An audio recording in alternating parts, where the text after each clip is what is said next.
Escúchalo bien. Llegó. ¿Cómo están? Buenas noches. Buenas noches, ingeniera. Buenas noches. Espero que estén muy bien. Ingeniera, muy buenas noches. ¿Perdón? Aquí esperando a la ingeniera. Buenas noches. Ya eso está bueno, que me hayan Buenas extrañado. noches, licenciado. Bueno, sí, disculpen la demora, pero estaba, pues como les digo, yo vivo un poquito lejos y había un tráfico terrible, pero bueno, ya estamos acá listos para empezar y la clase del día de hoy es sobre comunicación oral y escrita. Vamos a ver el segundo módulo y igual sobre el tema de sus tareas, hasta que estoy buscando ahorita la presentación. Disculpe Pero- que le interrumpa, no sé si sea a mí, pero se le escucha como chillosa. Al momento de... Se le escucha es como verdad, una es cantina. verdad. Y no entiendo muy bien lo que usted trata de Como que decir. chiflea, no sé. Nada, sordo. Sí, parece que es un sonido, a ver, Como una Es cantina. como una cantina que está prendida. sí, parece que es un sonido de la computadora. Bueno, ya voy a ver cómo hago. Lo voy a silenciar un ratito hasta eso. Lo que ya voy a ver, ya creo que ya mismo, ya le moví algo para ver si es que ya desaparece. Lo que les iba a comentar era el tema de tareas, que mañana justamente ya se las va a enviar para que ustedes puedan hacerlas. Es una tarea de cada materia, una tarea de comunicación expresiva y escrita y una tarea también de ética, ¿no? Entonces, para que los que me estaban preguntando justamente el día de ayer, ya sepan esto y estén pendientes, el día de mañana se van a subir para que puedan revisar, por favor. Ya, hoy día vamos a ver la unidad 2, que se llama Relación de la comunicación con el lenguaje y la lengua y las nociones de ortografía. Bueno, siempre generalmente cuando escuchamos la palabra ortografía, pues no nos gusta tanto porque la mayoría de personas pues le huimos a la parte de la ortografía, ¿no? Porque implica un tema de reglas y tal. Entonces, pero sin embargo es importante también conocerlas porque es parte también de la imagen que nosotros debemos tener dentro de nuestra parte profesional. Entonces, el día de hoy vamos a hablar sobre el acento enfático, sobre la tilde diacrítica y también vamos a hablar sobre la exposición del debate y el discurso y las palabras agudas, ¿no? Que también es importante poderlas conocer, las palabras graves, las palabras esdrújulas, ¿ok? Entonces vamos a empezar con esta que es el acento enfático. Ya voy a compartir la pantalla. Ahí está aquí. Ya.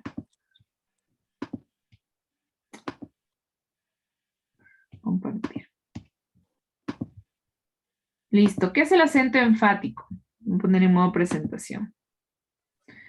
Dice esta frase, escribe claro quien piensa claro. Es decir, cuando nosotros sabemos exactamente estructurar las oraciones y los mensajes, se han escrito, también lo vamos a poder hacer en nuestra mente y eso también nos va a permitir nuestro pensamiento con claridad, es decir, con sujeto, predicado, ¿no es cierto?, en una oración estructurada bien, nos va a permitir también escribirlo de manera clara. Ya, por eso siempre, no sé si ustedes han escuchado, nos suelen decir, hay que primero pensar bien antes de hablar de lo que se vaya a decir, es justamente por eso. Antes de hablar, sí. Entonces, todo proceso de aprendizaje, les pido por favor que tengan la precaución de que sus micrófonos estén cerrados para evitar interferencias, ¿ok? Todo proceso de aprendizaje es aprender y aprender. ¿Por qué? Porque requiere de un ejercicio que se llama la construcción de ideas y los pensamientos como requisito indispensable para luego poderlos comunicar, sea verbalmente o sea por escrito, lo que les acabo de mencionar. Esto significa que para expresarse con originalidad se requiere siempre primerito organizar el pensamiento, poner en orden los datos, las ideas y estructurarlo mentalmente para luego poderlo decir de estas dos maneras. Luego, enseguida, ¿qué pasa? Ahí este tema de la redacción que muchos hemos escuchado. A veces hay personas que dicen, bueno, yo no soy tan bueno para redactar, pero es una actividad que siempre vamos a tener que hacer. Redactar una carta, redactar un CV, un currículo, redactar de pronto un mensaje hacia una persona que queremos o un memo. Cualquiera de estas situaciones son parte de nuestras actividades diarias. Y qué mal que se ve que las personas pues no puedan construir bien las oraciones y peor aún las faltas ortográficas. Entonces, redactar es parte de la actividad comunicativa. ¿De qué tipo de comunicación será? De la comunicación escrita, ¿no es cierto? Porque implica un estado cultural además avanzado de quien la ejercita. Generalmente quienes saben redactar bien es porque leen bastante, ¿no? Eso es lo que da toda esta riqueza en el vocabulario. Redactar es como cuando uno practica muchas veces redactar, por eso los periodistas lo hacen súper rápido porque ellos ya están entrenados en eso.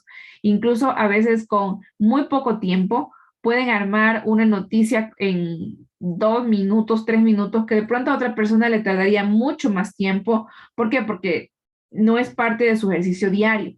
Entonces, además, siempre es importante que cuando uno, entre más lea, lo que les decía el día martes, más posibilidades vamos a tener de ampliar nuestro vocabulario. Y generalmente, una buena redacción es una característica de una persona que tiene una vasta cultura o que tiene un nivel cultural avanzado, ¿ok? ¿Cuáles son las características de la buena redacción? Primero, la claridad, ¿no? Por ahí dicen que lo que nosotros que para nosotros podemos comunicarnos bien y que nos puedan entender, debemos hacerlo como que si nos dirigiéramos a un niño de 7 años. Es decir, sin tecnicismos, lo más claro posible. Obviamente depende mucho del público al que nos vamos a dirigir. Si, por ejemplo, yo soy una médica y voy a hablar entre mis colegas médicos, pues obviamente puedo hablar más técnicamente, ¿no? Es como cuando nosotros vamos al médico y nos dice, bueno, usted tiene una faringitis, amigdalitis, bueno, esas son como más fáciles. Hay palabras mucho más difíciles. Entonces uno dice, bueno, doctor, ¿y eso qué significa? ¿Qué quiere decir? Entonces, por eso es que cuando, eso es lo que normalmente se llama una orga, porque es un lenguaje técnico utilizado entre estas personas que conocen. O de pronto ustedes, si son agentes de tránsitos y saben las leyes, los reglamentos, o los abogados también dicen, bueno, según el artículo 5 del reglamento tal que dice, entonces, bueno, todos entienden. Pero si yo estoy enfrente de personas, en este caso de los ciudadanos, que vamos nosotros a tener que siempre, pues, tener contacto. Obviamente, si yo le digo, usted ha infringido el código 7080, que está bien decirlo, porque creo que es parte del protocolo que ustedes tienen, ¿no es cierto? Pero es importante luego traducirlo, digamos así, o sea, explicar de qué se trata. Entonces, la infracción tal y cual que se trata de que usted se pasó de rojo o que usted no utilizó el cinturón de seguridad.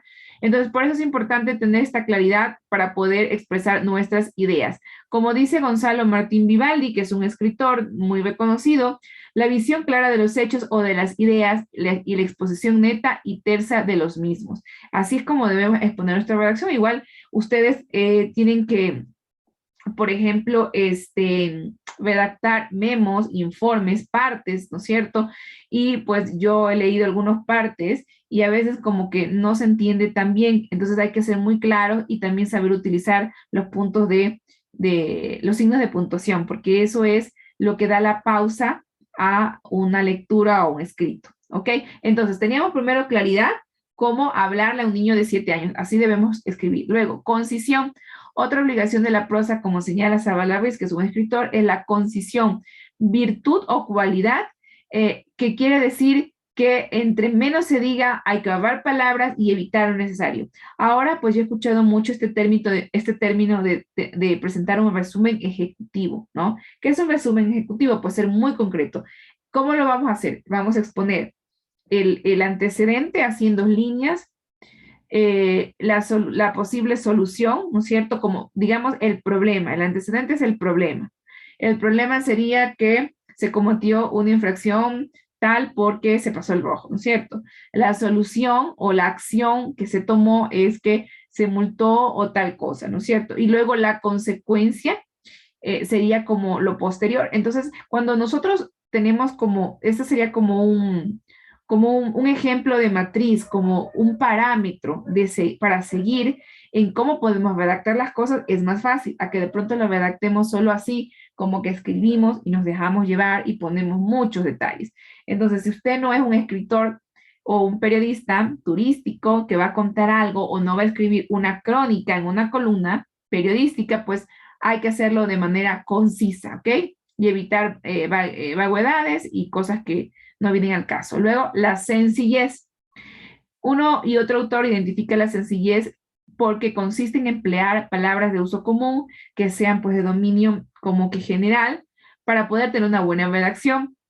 Esto es como lo parecido al tema de la claridad. Obviamente, cuando nosotros tenemos un texto muy claro, sin tecnicismo, sin palabras rebuscadas, ¿no? Pues tenemos un texto que tiene sencillez, que percibe o que es percibido con sencillez, ¿no? ¿Para qué? Para que nos puedan entender, porque si no, pues nadie nos va a entender y la idea es que si nosotros escribimos es para que nos puedan entender. Obviamente cuando ustedes escriben, por ejemplo, un parte es distinto, ¿por qué? Porque está dirigido a sus superiores y sus superiores dominan ese lenguaje, ¿no es cierto? Pero si lo lee otra persona, quizás no.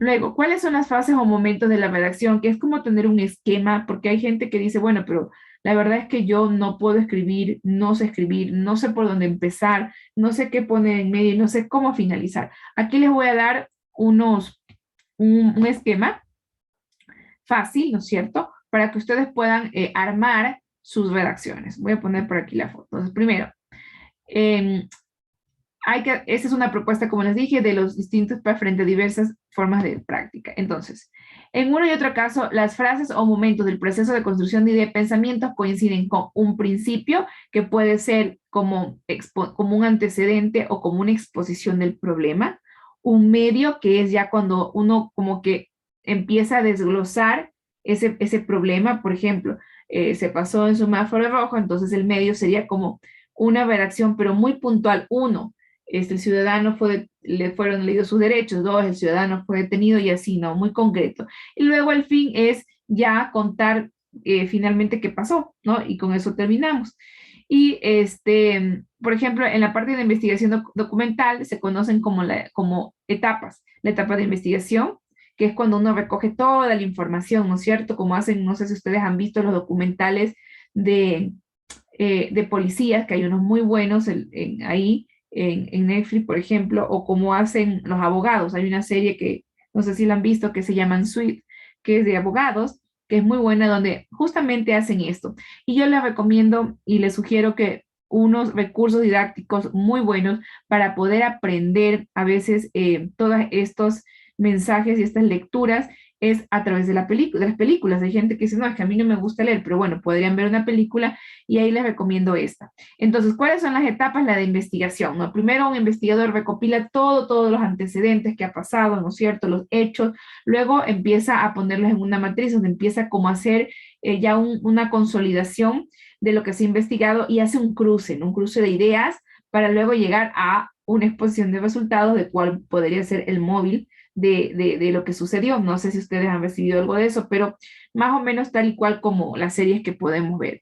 Luego, esta presentación resulta de la relación que el redactor establece al momento de escribir entre la realidad, o sea, lo que pasó, cómo lo percibió el pensamiento y luego cómo lo cuento con mi lenguaje, ¿no? A partir de lo cual se resuelve el principio, el medio y el fin. Este es un esquema básico para que así podamos planear. Siempre es importante tener como un plan o una etapa de escribir, que puede ser una preescritura o una planeación, como más básicamente, digamos, dicen, bueno, Andrea habla con claridad o profe con claridad, puedes tener un borrador, ¿no? Siempre es preferible tener un borrador y luego sí la escritura ya como tal y luego pasamos a una revisión, ¿ok? Luego, ¿cuál es la importancia de la redacción? Pues básicamente es muy importante porque si no pudiéramos escribir, no nos pudiéramos comunicar, tendríamos que usar las señas o algún otro símbolo para que puedan entender nuestras necesidades básicas, por ejemplo. Entonces, cuando nacemos, lo hacemos formando parte de lo que es definido como un grupo social primario, ¿no? Todo ser humano tiene esa necesidad innata de querer comunicarse, ¿ya? Y primero lo hacemos ¿en dónde? En nuestra familia, porque es nuestro primer núcleo de contacto y de relacionamiento, ¿no? Y luego, pues ya vamos, y claro, ahí obtenemos nuestros primeros, digamos, satisface nuestras primeras necesidades básicas, como el abrigo, los cuidados, la alimentación, y ahí es donde empezamos a tener todo este desarrollo de facultades cognitivas que nos permiten relacionarnos correctamente con el mundo que nos rodea, además con otros individuos. Y aquí quiero recordarles lo que hablábamos ayer, no en esta clase, sino en la clase de ética, cuando hablábamos de las personas, de lo amoral, de lo ético y lo no ético. Y que eso está muy relacionado a esos primeros años de vida y cuál ha sido nuestro entorno, ¿no? Y eso también tiene una relación y una conexión con la parte de nuestro lenguaje. Al momento, los tipos de redacción, ¿no? Al momento de escribir existe gran diversidad de estilos, de formas y lenguajes, ¿no? Y depende también si es que usted escribe una poesía, si es que usted escribe un informe, una redacción, dependerá mucho de eso. Y cada tipo de redacción simplemente debe ir acorde a lo que el escritor pues desea expresar. Actualmente hay 5 tipos de redacción y son la redacción académica, que es toda esta parte de cuando hacemos una tesis, cuando hacemos informes, cuando hacemos los ensayos, cuando hacemos las monografías, por ejemplo, las tareas que ustedes hacen, si yo les mando un ensayo, es académica. Luego la literaria, que está más inmersa en todos los géneros literarios, el periodismo, la poesía, la oda, ¿no es cierto? Que tiene otro tipo de estilo y usa muchos recursos literarios, muchos símiles diferentes al lenguaje común y cotidiano. El periodístico, que ya les dije que es mucho de información, de investigar, de datos. La administrativa, que es la que ustedes también hacen, ¿no? Ustedes aquí no hacen ni la literaria ni la periodística, hacen la académica, hacen la administrativa y también hacen la técnica. La administrativa son los memos, informes, oficios que dirigimos a nuestros superiores o que hacemos informes para poder comunicar lo que hemos hecho, nuestras actividades.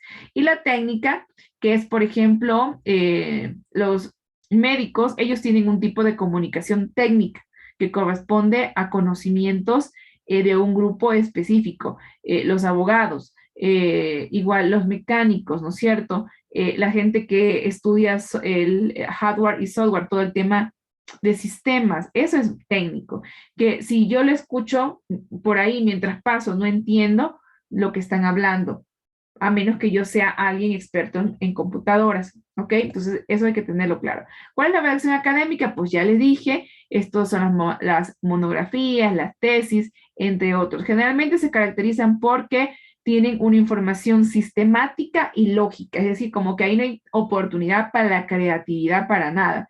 Entonces, más bien hay un esquema, generalmente hay un formato que nos dan en las instituciones, o digamos no en las instituciones, sino sí, en las instituciones académicas, que generalmente se pone antecedentes, justificación, objetivos, recomendaciones, conclusión y tal. ¿Okay? Luego la literaria, que esta más bien nos permite ser más fantasiosos, y ahí están los poemas y todo lo que les comentaba. La periodística, que también ya se las comenté, que básicamente se caracterizan por relatar sucesos de la vida real, ¿no es cierto?, para que la gente los pueda conocer. La redacción formal o administrativa, que es todo el tema de los currículos, los informes también, ¿no es cierto? Y poseen un formato también determinado, casi como el académico, pero tiene un formato como estandarizado por su carácter formal, ¿no? Y ahí pues hay que abstenerse más bien de usar lenguajes muy cercanos y muy personales, porque es una redacción más bien que se hace en tercera persona. La técnica, que es todo el tema que tiene que ver con el ámbito científico y tal al que pertenecen y tal. Bueno, ahora vamos a ver la parte que generalmente es una parte como que no nos gusta mucho, un poco pesada, ¿no? Y me permiten, voy a tomarme un poquito de agua, porque es algo que generalmente nos cuesta mucho, que es la ortografía. De hecho, el idioma español es uno de los, valga la redundancia, idiomas más difíciles de aprender.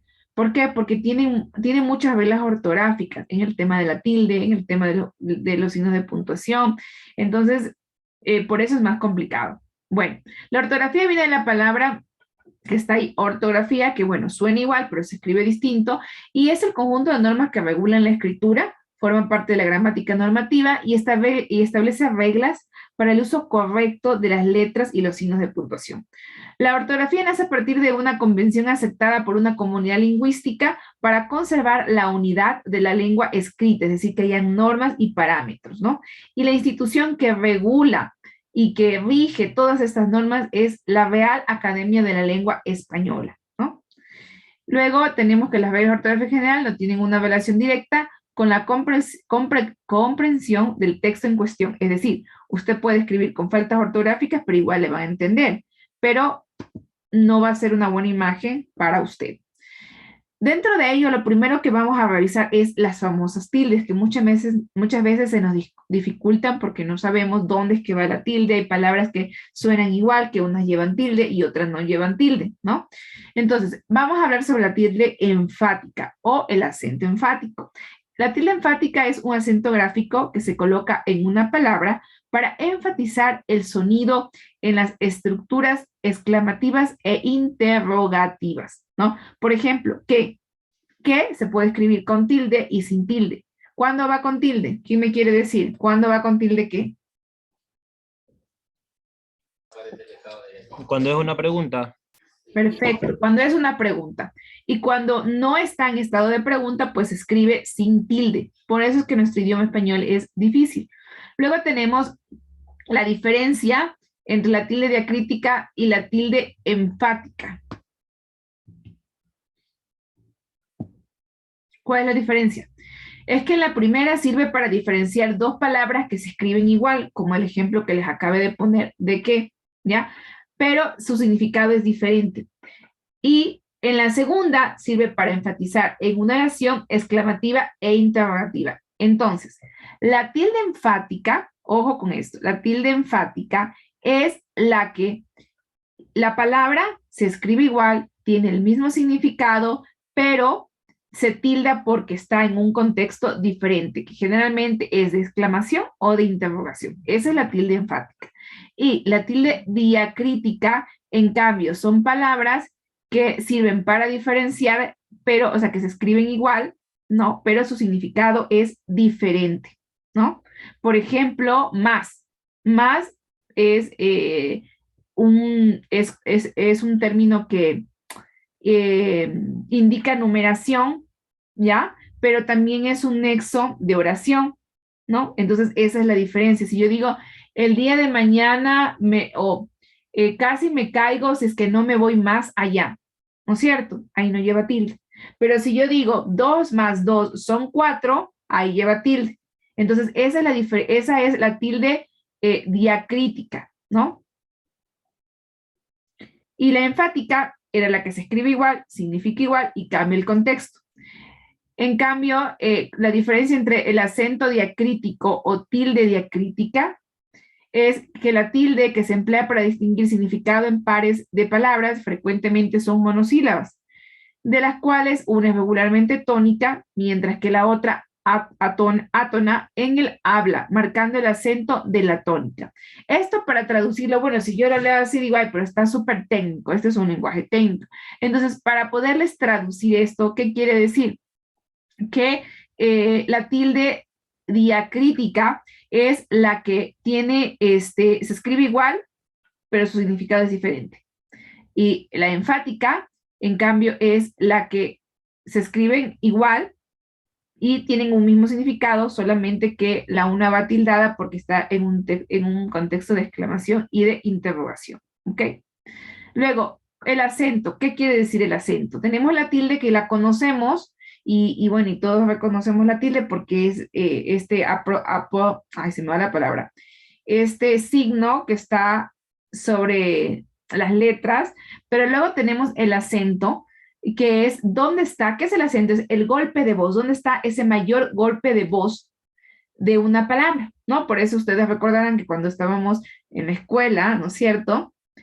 Pues siempre las profesoras nos hacían estos golpes de voz para poder separar las palabras y nos decían, ¿dónde está el acento? Bueno, ahí va la tilde, ¿ya? Entonces, en general, el primer elemento de la palabra compuesta pierde la tilde, mientras que el segundo la conserva. Esto es cuando son palabras compuestas. ¿Y qué son las palabras compuestas? Cuando tienen dos palabras iguales, dos palabras que por separado tienen un mismo significado, como Décimo, séptimo, si yo separo décimo de séptimo, yo entiendo lo que significa, ¿ok? Igual, 100 pies. Si yo separo 100 de pies, también entiendo lo que significa. Obviamente, separadas tienen un significado distinto, pero son palabras que separadas significan algo y juntas tienen otro significado. Esas son las palabras compuestas, ¿ok? Las palabras compuestas son aquellas que tienen 2 o más elementos por guión y conservan la tilde en cada uno de los elementos. Estos son unos ejemplos típicos de palabras que son más difíciles de tildar o que nos solemos equivocar, ¿no? Entonces, tenemos estas palabras, las compuestas, que son las que les acabo de decir, que generalmente dice que el acento va en la primera palabra de la segunda, o sea, la segunda compuesta. Es como una regla eso, que siempre es así, ¿ya? Y luego también las palabras compuestas, hay otro tipo de palabras compuestas que no van unidas, sino que son estas que son separadas con guiones, como vicepresidente, teórico práctico, físico-químico. En cambio, ahí, en ese caso, las dos van tildadas, ¿ya? Cuando van con guión en medio, las dos van tildadas, ¿ok? Y cuando están unidas, siempre la tilde, el acento va en la segunda palabra, en la primera sílaba, ¿ya? Perdón. Igual, si es que algo me van preguntando, o se me pasó. Si algo no está claro. Luego tenemos ya, esta es la parte final de esta de aquí. Sí, ya. Luego voy a dejar de compartir esta para poner la otra. Hasta eso, quisiera saber si tienen alguna pregunta hasta esta parte.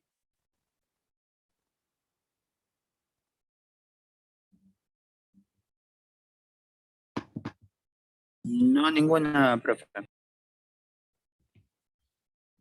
Ok. Ya, luego les voy a pasar este de aquí que rapidito. ¿Están viendo ahí? Creo que dejé de compartir. ¿Están viendo la pantalla compartida? No, aún no. Yo es lo mismo que estaba compartiendo, la última que... Ah, ok, que ya, esperen, dejé de compartir. Ya, aquí esta les voy a pasar rápido. Es más para conocimiento general. La redacción y su aplicación. Ya vimos qué es la redacción y por qué es importante. Dentro de las aplicaciones de la redacción tenemos la memoria, que generalmente es un relato de una etapa de la vida de uno. Se parece un poco a la crónica. La diferencia es que la crónica cuenta paso a paso los acontecimientos de manera cronológica, en orden de lo que sucedieron. En cambio, la memoria es una etapa de la vida de la persona que puede estar centrada en la niñez, en algo, una situación difícil que vivió. Esa es la diferencia, ¿ok? Los grandes campos de la redacción literaria son la ficción, la no ficción. La ficción es todo aquello que está dentro de la imaginación, como las películas de ciencia ficción. Y la no ficción, pues son aquellas que son reales, historias de la vida real, ¿ok? Luego hay también un tipo de literatura para adultos que generalmente es una literatura literaria como la que escribe Gabriel García Márquez. Hay una literatura también enfocada para jóvenes, como estos textos que les he puesto ahí. Me voy a pasar acá para recomendarles estos libros y pueden tomar una foto y que puedan leer a cuál es en qué parte. Primero, es un tema de cultura general, es un tema de tener un conocimiento vasto, y luego también nos ayuda a poder mejorar no solo el tema de ortografía, sino también nuestro lenguaje, ¿ok? La literatura juvenil, bueno, también ustedes que son más jovencitos pueden tomar una foto, ¿no es cierto? Les dejo ahí esas opciones. Luego tenemos la literatura infantil, que es más para los niños, los superhéroes y tal, ¿no? Y dentro de este tipo de redacción también tenemos los ensayos, las cuentas, las novelas, que esto más es una literatura, ¿cuál literatura será? Los cuentos, las novelas y los poemas. A ver, ¿qué tipo de redacción será? ¿Cuál es el tipo de redacción donde están los ensayos, los cuentos, las novelas, los poemas, las memorias y la autobiografía? ¿Quién me quiere decir? Kevin, Arévalo. Literaria. Literaria, muy bien, ¿ok? Bueno, y aquí tenemos como un resumen de los tipos de redacción que ya también los vimos antes, algunos ejemplos, ¿no? La redacción y el estilo. ¿Cuál es la diferencia? La redacción es lo que nosotros escribimos y o sea, es como ya lo que uno va poniendo en el papel, los pensamientos que uno va poniendo en el papel. Y el estilo es, en cambio,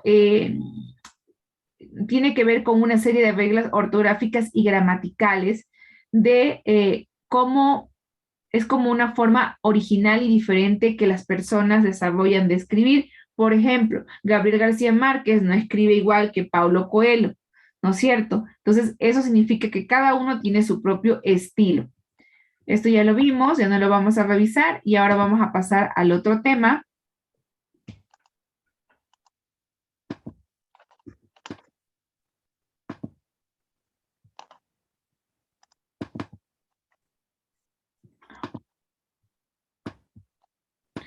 Vamos a ver ahorita, ya vimos la tilde diacrítica. Vimos hace un momento la tilde enfática. Ahora vamos a ver la tilde diacrítica. ¿Qué quiere decir? ¿Cuál es la diferencia? ¿Quién me quiere decir cuál es la diferencia? ¿Alguien sabe? Vamos a ver la tilde diacrítica ahorita. ¿Quién me quiere decir?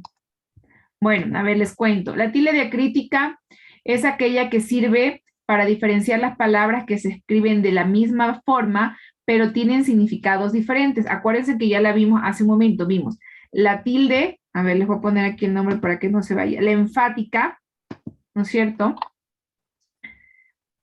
El acento tilde enfática, ¿no? Que era las palabras que generalmente son monosílabos y son palabras que se escriben igual, tienen el mismo significado, pero están dentro de un contexto diferente. Esa es la que acabamos de ver hace un momento, que es la enfática. La tilde o acento, ¿cuál es la diferencia? Que la tilde está remarcada y el acento son las palabras que no llevan tilde, pero tienen un acento. Luego tenemos esta tilde diacrítica, que ya también un poco les dije hace un momento, que son las que se escriben igual, pero tienen significado diferente, y justo aquí está este ejemplo de más, ¿ya? Y aquí les he puesto algunos ejemplos de tildes para que ustedes puedan, le pueden tomar una foto para que puedan luego tenerlo, ¿no? Estas son unas reglas de uso. Luego tenemos, este es otro ejemplo de tilde diacrítica, el por qué, en interrogativo exclamativo. ¿Por qué te callas y por qué hablas tanto? Miren, o sea, en una misma oración, esta palabra tiene un significado distinto, ¿no? Y luego tengo el por qué sin tilde, unido, que se utiliza para responder o afirmar, y tiene un significado diferente al por qué separado. Luego tenemos el por qué con tilde, cuando es un nombre, ignoraba el por qué. O sea, cuando reemplaza a un pronombre o a un pronombre que puede ser un pronombre, no es un pronombre, un sustantivo general. Entonces, ignoraba el por qué, ahí va tilde. Miren, aquí no está en pregunta, pero sin embargo, lleva una tilde. ¿Por qué? Porque reemplaza un nombre o un sustantivo. Acuérdense que el sustantivo es un nombre, ¿ya? Este es un nombre de un animal o cosa, ¿no? El por qué es una cosa, no es algo tangible. Luego, qué, cuál, quién, cuánto, también son interrogativas y exclamativas. Este, ese, aquel, estas son las palabras más difíciles de tildar, porque a veces no sabemos cuándo esta va tildada, cuándo ese va tildado, ¿no? Entonces aquí dice, se permite la tilde cuando son pronombres, pero solo es obligatorio si hay riesgo de ambigüedad. Dijo que esta mañana vendrá. O sea, ¿por qué? Porque tiene relación a una persona, ¿no es cierto? Y en cambio, este, ese, aquel, esta y esa, igualitos. Miren, están aquí con tildes y abajo están sin tilde. ¿Cuándo no se tilde? Cuando son adjetivos o pronombres sin riesgo de ambigüedad. Por ejemplo, este libro es mío. O sea, cuando está afirmando algo, ese pronombre va sin tilde. Pero cuando es algo que como que está pronosticando, no es seguro, es ambiguo, ahí lleva tilde. ¿Ok? Esa es la diferencia. Luego, ¿qué son las tildes diacríticas? Pues según la ortografía de la lengua española, son aquellas que sirven para diferenciar en la escritura ciertas palabras que de igual forma que se escriben igual, pero tienen distinto significado, ¿no? Dice, para quienes no entendemos ese tipo de tilde o para que sea más fácil entenderlos, aquí se los he marcado con negrita, que es básicamente lo que ya les he dicho. Y esto se da solamente para diferenciar algunos monosílabos, palabras con unas sílabas, y son muy pocos, ¿ya? Y luego aquí les he puesto algunas palabras que son homónimas, que tienen esta tilde diacrítica, le pueden tomar una fotito, y entonces ahí ustedes pueden ver, por ejemplo, te lleva tilde cuando es una infusión, pero cuando es un pronombre personal no lleva tilde. Más, ya les dije, solo igual, cuando es un adverbio de afirmación. Y solo no lleva tilde cuando está relacionado con una persona. No, se quedó de soledad, más claro, ¿no? Entonces le pueden tomar una foto a esto para que luego lo puedan ya revisar más detenidamente, ¿ok? Ahora vamos a pasar al otro tema. No sé si es que tienen hasta aquí alguna duda, alguna pregunta.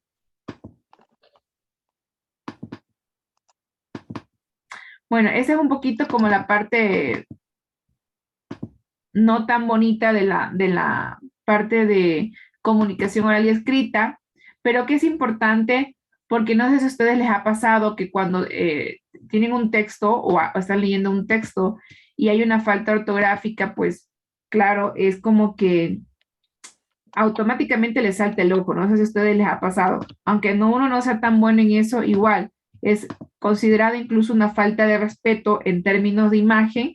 Dentro de las reglas de imagen es una falta de respeto tener faltas ortográficas, ¿ok? Entonces, por eso es importante aprenderlas.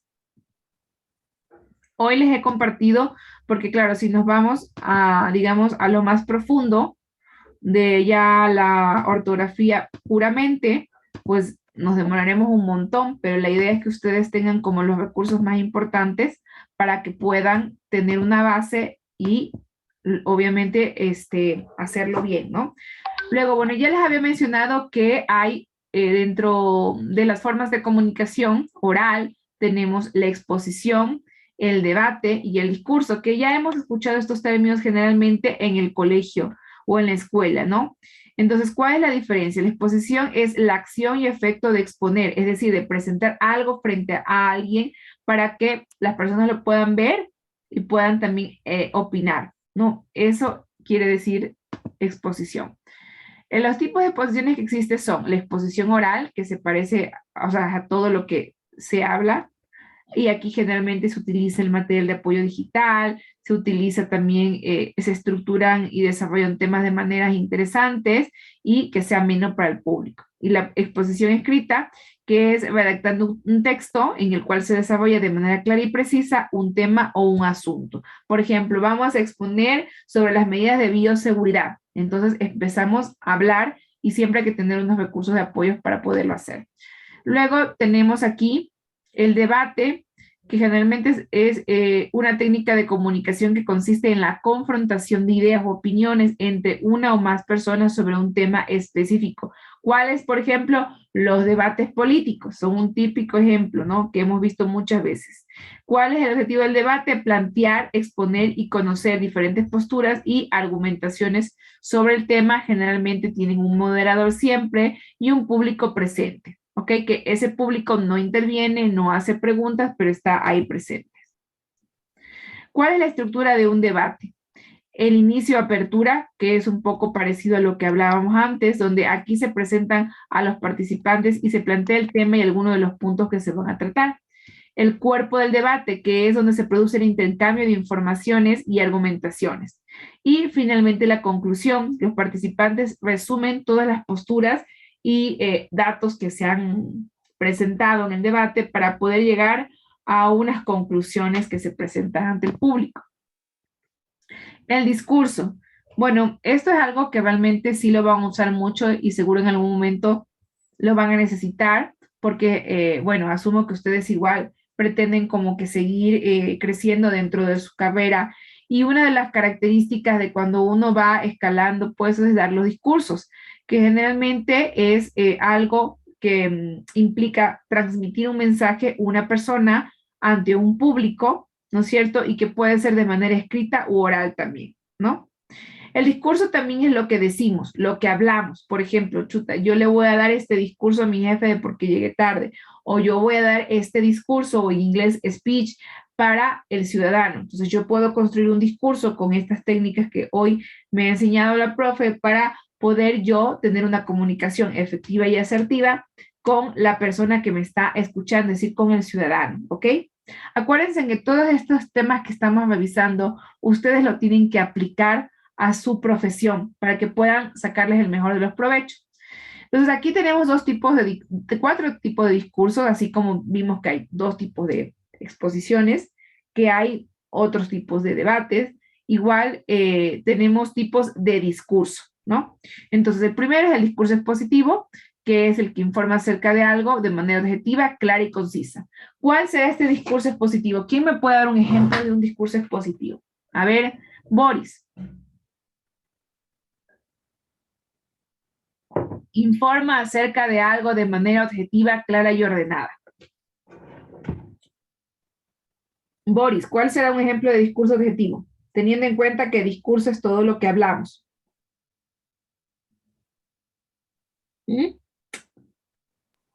Boris, ¿Me repite la pregunta? Disculpe. ¿cuál es? Deme un ejemplo de discurso expositivo.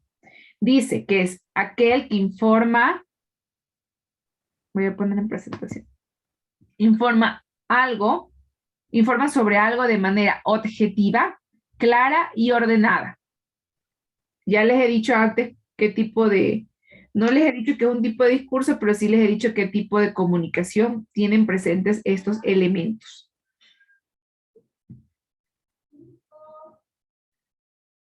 ¿Qué me quiere decir? Como las noticias. Eso es una comunicación Perfecto. informativa. Sí. Perfecto, exactamente. O también otro, está muy bien. Y otro ejemplo también es,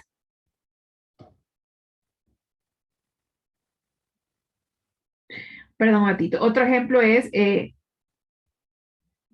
un ratito solamente. Ya, perdón. Otro ejemplo es las ruedas de prensa, ¿no?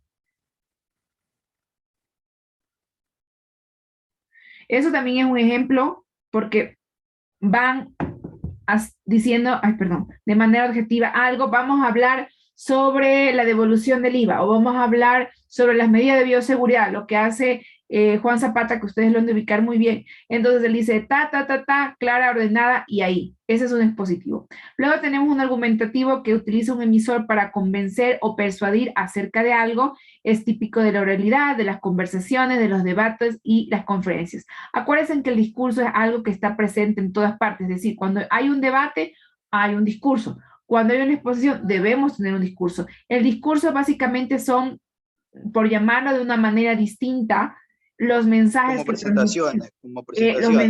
Los mensajes. No es claro que nosotros nos apoyamos nuestro discurso con presentaciones, sí. Las presentaciones son un recurso técnico para poder apoyar nuestro discurso. El discurso es los mensajes que yo voy a comunicar, solo que les decimos discurso porque tienen un tema más técnico, digamos, tienen una estructura más técnica.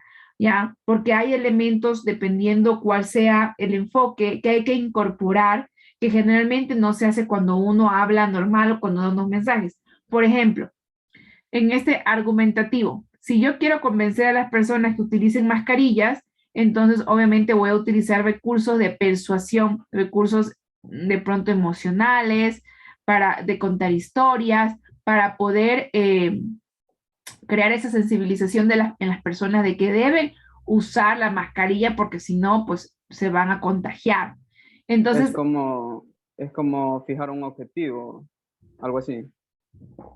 El discurso es como el conjunto de los mensajes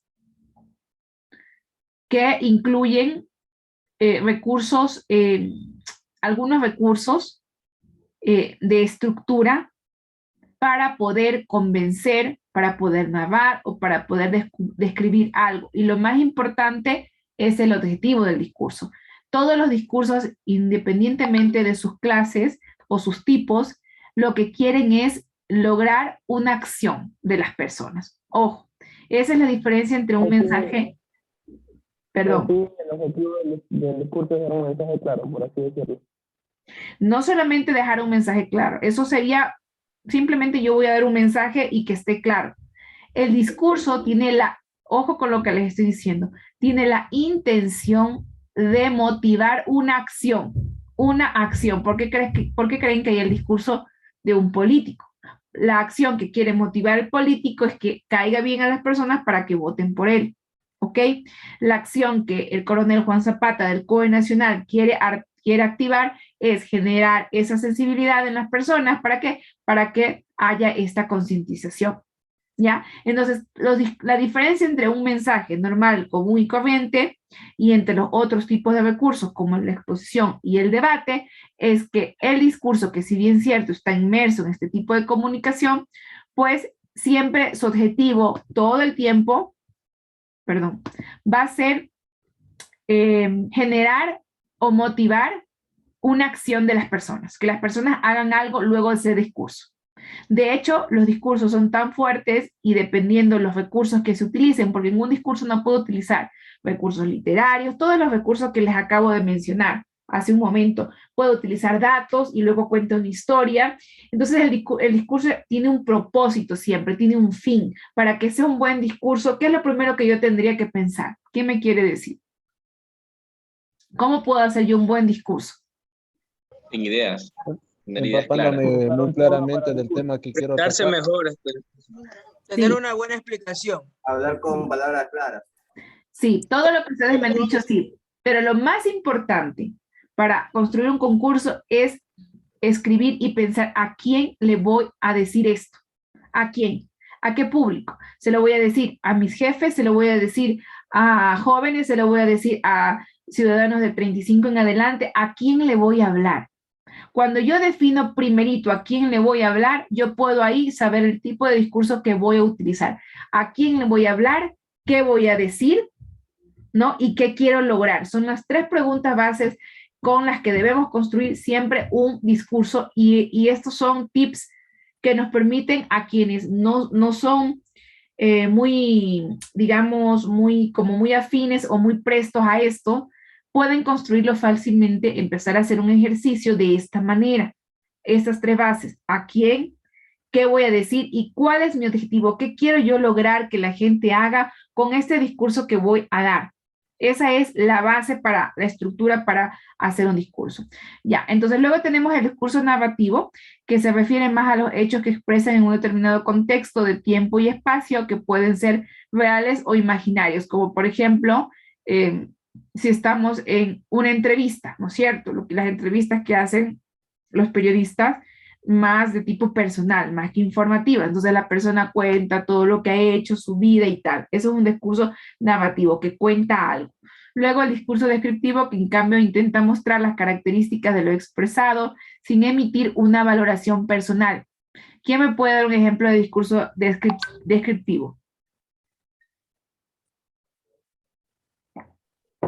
Es acerca de, como dice la palabra, describir. Ya, pero quiero un ejemplo, así como hemos hablado. Por ejemplo, Sí. Por ejemplo, se puede describir a una persona, sus atributos, y si es alto, bajo, flaco, moreno. Exacto, y uno no emite ningún discurso personal, ¿no es cierto? Perfecto, muy bien. ¿Qué otra profesión? Hay una profesión que hace este tipo de discurso siempre. Ya se las he dicho. El periodista. El periodista. ¿Por qué? Porque el periodista pues cuenta algo con una serie de características de lo que sucedió sin emitir una valoración personal. O sea, no dice esto que pasó es bueno, es malo, no lo dice. Bueno, hay unos que sí lo dicen, como Carlos Vera, pero hay otros que no, o sea, debería ser así. Entonces, este es un ejemplo claro de qué es un discurso descriptivo, ¿ok? ¿Ya? A ver, vamos a terminar con esta parte ya, porque nos toca empezar, creo que ya la otra clase, sí. Tengo 5 minutos y ya terminamos con esta parte, ya me falta solo la parte de aquí y empezamos. Vamos a ver. Ojo que pongan atención y vayan escribiendo lo que les estoy diciendo, porque la tarea también, acuérdense en que la tarea no va a consistir en responder, Preguntas, ¿ok? La tarea va a consistir en aplicar obviamente, en un trabajo, lo que les estoy compartiendo el día de hoy, ¿ya? Entonces yo igual, imagínense, si estamos viendo la clase de comunicación y oratoria, obvio que voy a calificar ortografía. Entonces pongan atención por eso, ¿ya? Vamos a hablar ahorita rapidito en estos 5 minutos que nos quedan de las palabras agudas, graves y esdrújulas, que estoy segura que ustedes ya las conocen a la perfección, así que no nos vamos a detener mucho en esto. Entonces las palabras agudas, son las que tienen el acento en la última sílaba, ¿no? Y generalmente terminan en ON o NS, ¿no? Las palabras agudas son las que tienen la mayor fuerza de voz en la última sílaba. Si quieren le pueden tomar foto a este gráfico para que les sea, aquí está como lo más importante de todo para que puedan luego ya revisarlo más detenidamente. ¿Ok? Y ahí está en qué termina y tal. Cuando una palabra aguda con acento prosódico en la última sílaba, pero este es un dictongo, ¿cuál es el acento prosódico? Es este, cantáis, podéis, es ese que es como literario, ese es el acento prosódico, que generalmente se utilizaba más en los tiempos antiguos y, se usa también en la parte de la literatura, ¿no? Entonces ahí se tilda así, también si quieren le pueden tomar una foto. Y aquellas palabras, en cambio, que terminan, que aunque tengan el acento en la última sílaba, pero terminan en Y, no llevan tilde en cambio. Las agudas que terminan en doble consonante, es decir, que tienen el acento en la última sílaba, pero terminan en N o S precedidas de una consonante, ¿no? Entonces aquí están estas más, son aquellas que tienen como derivaciones del idioma inglés. ¿Cómo vamos a identificar una palabra aguda? Y por favor aquí también tómenla en foto. Solamente lo que hay que hacer es pronunciarla y fijarnos dónde está la mayor fuerza de voz. Ahí recuerden en el colegio cómo nos hacían, ¿no? Y recordemos, por cierto, que debemos contar las sílabas de derecha a izquierda. Así, en la palabra respaldar es la última sílaba. ¿Por qué? Porque cuento de derecha a izquierda. Última, penúltima y última. Entonces, por eso sé que es la última sílaba. ¿Ya? ¿Ok? Las palabras agudas llevan tilde siempre que terminan en N, en S o en vocal. ¿Ya? Es necesario que la última letra sea alguna de las que mencionamos arriba para que siempre vaya tildadas. Y ahí algunos ejemplos. Palabras, también tenemos las palabras agudas sin tilde, igual. Es la misma regla, tienen el acento al final, pero como no terminan en NS y en vocal, pues no se tilda, ¿ya? Aquí les he puesto algunos ejemplos de palabras agudas que llevan tilde y palabras agudas que no llevan tilde, ¿no? Entonces acuérdense, todas las que llevan tilde son aquellas que terminan en NS o en vocal, ¿ya? Miren, aquí está la regla. Y las que no llevan tilde son las que no terminan en ese vocal, pero tienen su acento en la última sílaba, contando de izquierda a derecha. ¿Ya? Esa es como la forma más fácil de poderles explicar. Y luego tenemos finalmente las palabras graves, que esa es la última parte. Graves y esdrújulas. Bueno, las palabras esdrújulas son las más fáciles, porque las palabras esdrújulas son las que siempre se tildan en la antepenúltima sílaba, casi siempre llevan tilde todas, entonces esas son como más fáciles, ¿no? Ahora vamos a ver estas graves y con eso terminamos. Las palabras graves. Las palabras graves son las que llevan el acento, en cambio, ¿en dónde? En la penúltima sílaba. Y se les marca la tilde a aquellas que no terminan en N, S y vocal, que no terminan, porque si terminaran en esa, pues llevarían tilde, porque serían agudas. Aquí tenemos algunos ejemplos que les pueden tomar fotos. Aquí está. Y en cambio aquí tenemos palabras graves sin tilde. ¿Ok?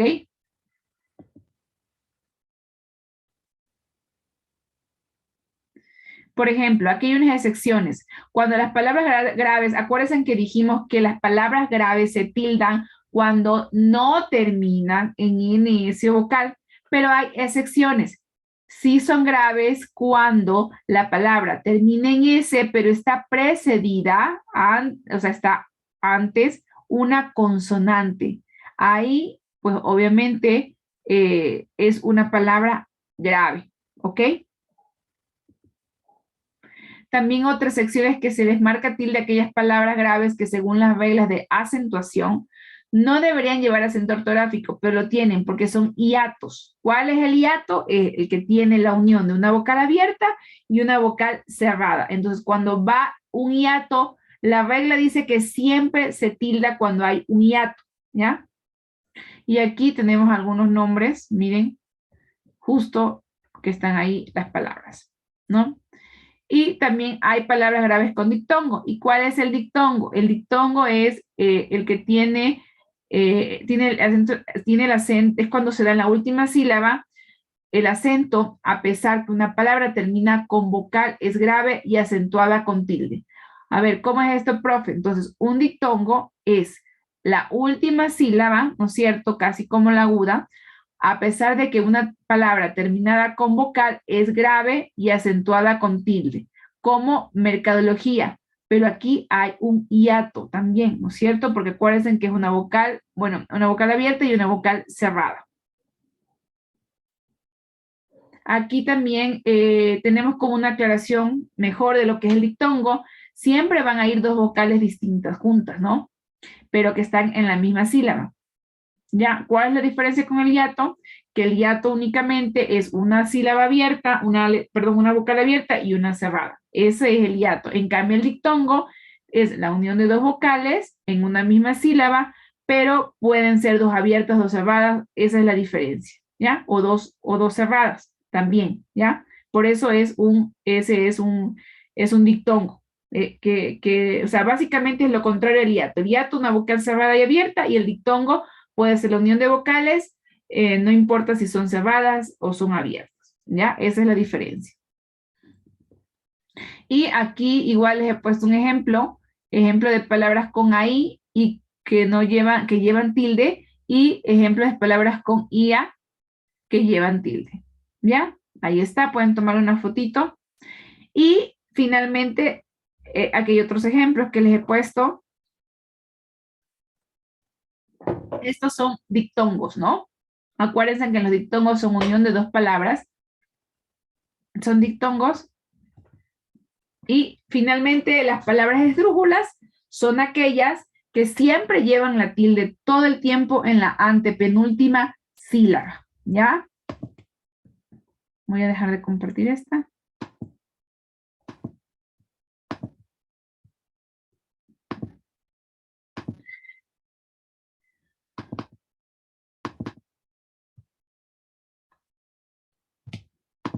¿Ok? Y aquí solamente les voy a poner un ejemplo de palabras esdrújulas para que ustedes lo puedan también tomar unas fotos, y con eso terminamos. Ya, entonces, bueno, ya les dije, aquí está la presentación.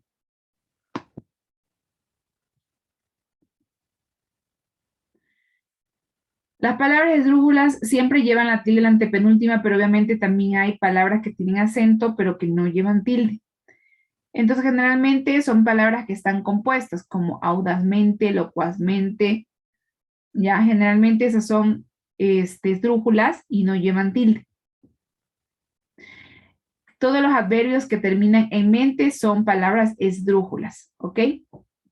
Y aquí tienen unos ejemplos que pueden tomar fotos, adverbios, ¿no? Pueden ahí tomar una foto.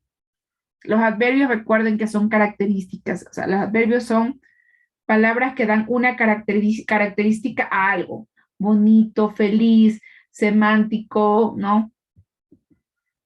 ¿Ok? Y bueno, aquí tengo esta última parte con la que quiero terminar, que es el dictongo, que ya les dije que es la unión de dos vocales en una misma sílaba. El hiato es la unión de una vocal fuerte y una vocal débil. Y el triptongo, que no lo habíamos visto, que en cambio es la unión de 3 vocales. Igual, no importa si son fuertes, son débiles, es la unión de 3 vocales en una misma sílaba. Esa es la diferencia, ¿ok? Bueno, entonces hasta aquí hemos llegado en esta clase de hoy día. Pues hoy día ha sido un poquito más de tema de ortografía. La próxima semana, la próxima clase, que es creo lunes, si mal no lo recuerdo, vamos a revisar otro tema pues, más interesante, y es la unidad 3. Vamos a hablar sobre el lenguaje como facultad humana de la comunicación, y aquí pues vamos a entrar un poquito más en la materia de ustedes, que es más tener técnicas de cómo poder hablar y cómo poder desarrollar un lenguaje más humano con los ciudadanos.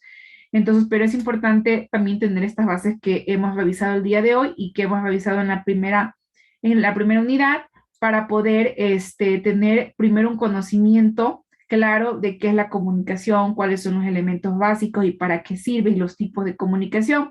Luego la parte de la ortografía o más técnica que hemos revisado el día de hoy, y ya la parte de la poner en práctica en la profesión de ustedes, que eso lo vamos a revisar el día lunes en la última unidad de esta materia, y vamos a tener una última clase como esta para hacer como un resumen y un recuento de lo más importante para poder, para que ustedes puedan tenerlo más claro ya, y si es que tienen preguntas también. Entonces, ya para terminar, si tienen alguna duda, alguna pregunta, ¿alguien que quiera hacerlo? Y si no, ya para iniciar el próximo link. Yo, ingeniero, las diapositivas serán subidas a la plataforma. Perdón, Jefferson. ¿Las diapositivas nos van a subir a la plataforma?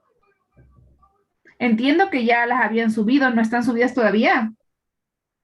No las he encontrado. Sí están todas subidas.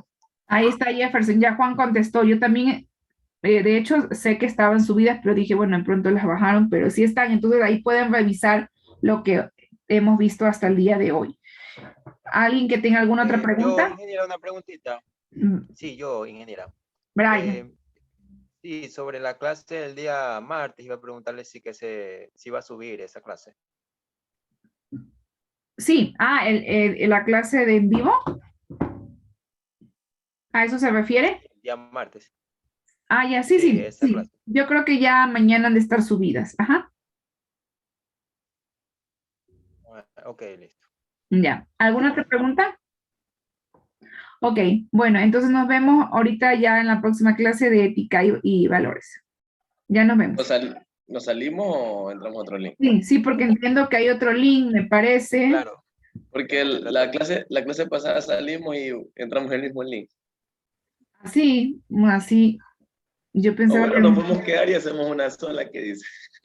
Pero ¿saben? No, ¿por qué? Por el tema de la grabación, por eso. Porque se suben a 2 plataformas, o sea, a 2 aulas virtuales distintas. Entonces, esta es para comunicación. Entonces, por eso tengo que salir y me vuelvo a entrar para que se pueda hacer la grabación desde la clase de ética. Porque si no, nos tocaría cortar el video. ¿Perdón? Listo. Nos vemos, ya nos vemos. En otra clase. Ya nos vemos. Ya mismo. Sí, ahorita ya voy a abrir el link. Liz, una dudita. Sí, a ver, ¿quién me habla?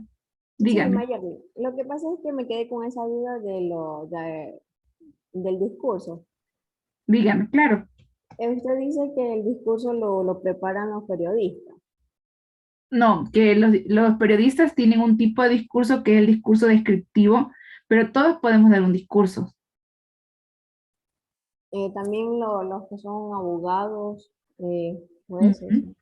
Acuérdense que en la clase de ayer, del martes, les comentaba que cuando un profesional sabe sobre comunicación puede hacer la diferencia en sus presentaciones, y les comenté que hubo un abogado que yo conocí que realmente hizo una presentación y tuvo un discurso, obviamente legal, o sea, fantástico. ¿Por qué? Porque incorporó los recursos de comunicación como las historias, los gráficos, o sea, ser muy didáctico en lo que presentaba, y obviamente, y combinado también con la parte legal, porque por eso es un abogado. Pero cualquier profesión puede preparar un discurso, un médico, un policía, un agente de tránsito en una inauguración, un discurso para sus compañeros, para que estén más motivados, más comprometidos también. Y podemos dar discursos en el ámbito familiar, cuando alguien se gradúa, cuando hay un cumpleaños, cuando alguien se casa, damos un discurso. ¿Ok? Entonces, por eso les dije, el discurso es todos los mensajes que se transmiten. La diferencia de un mensaje normal es que tiene un propósito, un llamado a la acción, y que se hace en público, ¿no? También se hace en público ante una audiencia y tiene ciertos recursos estratégicos. Esa es la diferencia. ¿Por qué estratégicos? Incorpora los recursos estratégicos para poder motivar algo, porque si yo hago un discurso solo por hacerlo, sin tener claro esos 3 aspectos que les mencioné, no voy a lograr mi objetivo y será un discurso sin trascendencia y sin ningún impacto. No sé si ustedes sepan, pero los políticos han ganado adeptos y votos solo porque las personas los han escuchado hablar, han escuchado sus discursos. Entonces, a partir de eso, pues han tomado la decisión de por quién van a votar. Ese es el poder de los discursos. El primer debate que se hizo en Estados Unidos fue entre Reagan, que era un presidente de Estados Unidos que venía hace mucho tiempo en el poder, que era un hombre muy inteligente, muy preparado, o sea, que es como que lo máximo de lo máximo, ¿no? Y se enfrentaba a un joven, no con tanta experiencia, pero bueno, creo muy inteligente. ¿Y quién era este hombre? ¿Quién me quiere decir? ¿Quién podría ser? Un candidato que luego se convirtió en presidente de Estados Unidos, joven, John F. Kennedy, ¿ya? Entonces, cuando hicieron el primer debate en blanco y negro, claro, siempre cuando uno no conoce mucho las cosas y uno quiere salir bien, quedar bien, pues uno aprende, ¿no? Y uno dice, a ver, yo me quiero poner así. Entonces él, claro, se fue a la televisora donde iban a transmitir este debate, porque el debate es como un escenario, ¿no es cierto? Pero por eso les dije, dentro de la exposición y el debate está el discurso, que es lo que se dice estratégicamente. Entonces, bueno, él dijo, yo quiero que me preparen, quiero saber cómo puedo salir, como nunca él lo había hecho antes, cómo puedo salir en televisión para que no brille tanto. O sea, básicamente unas técnicas que se llaman entrenamiento de medios. Entonces, esta televisora dice, ya sé, ofrezcámosles el mismo paquete o las mismas opciones a Reagan. Y Reagan dijo, no, o sea, él era un capo. Entonces dijo, ¿para qué yo no necesito eso? Porque ya él había tenido un montón de debates, bueno, no debates en televisión, pero debates con otros políticos. Y total que el día del evento, del debate, a Reagan pues le da gripe, y bueno, eso también es una temática. Él tenía un lenguaje corporal. Acuérdense en que ayer les decía que el lenguaje debe ser coherente entre lo que uno dice y hace. Y entonces él siempre estaba, primero que pues como estaba con gripe y con las luces del set, pues sudaba un montón. Luego estaba siempre con el pañuelo en la boca porque estaba con la gripe. Entonces todos esas características tienen un lenguaje, como les decía ayer, la percepción de que estaba sudando y de que se ponía así porque escondía algo, y entonces de que no estaba siendo sincero con lo que le estaba exponiendo, a diferencia de John F. Kennedy, que se preparó. Y ¿saben cuáles fueron los resultados? Pues que la gente que vio el debate en televisión se decidió por Kennedy, y en cambio la gente que escuchó el discurso, el debate por radio, porque hicieron un sondeo, ¿no? Se decidió por Reagan. ¿Pero por qué? Porque no lo vio, ¿no? Y entonces, a la final, la sumatoria de todo hizo que Kennedy vaya a la presidencia. Y también por ahí había un presidente nuestro ecuatoriano que decía, deme un balcón, ¿no es cierto? Y ganaré, ¿no?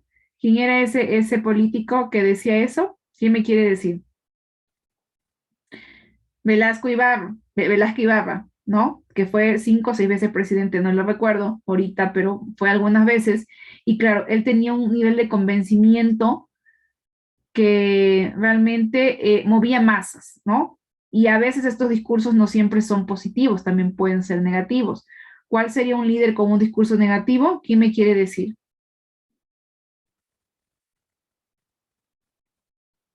¿Quién me quiere decir? Ya creo que se durmieron. Adolfo Hitler movía masas, ¿no? Aunque su discurso era un discurso se me va la palabra, no es sexista, es un discurso se me fue la palabra, pues bueno, o sea, de demarcación de clases, negativo. Ese es el poder que tiene un discurso. ¿Ya? Y ya creo que en la otra clase me parece que les pongo unos ejemplos incluso de cómo un discurso cuando está bien trabajado puede lograr hasta emocionar a las personas al punto de tomar una decisión en ese momento. Ese es el poder del discurso. Ya, y por eso también a veces les digo, un discurso se usa también para motivar a la gente, a los compañeros, al equipo de trabajo, solo con unas palabras, así podemos motivar. Ok, bueno, entonces espero que haya quedado clara esta parte, me voy a salir y nos vemos entonces en un momento, ¿ya? Ya nos vemos, chao.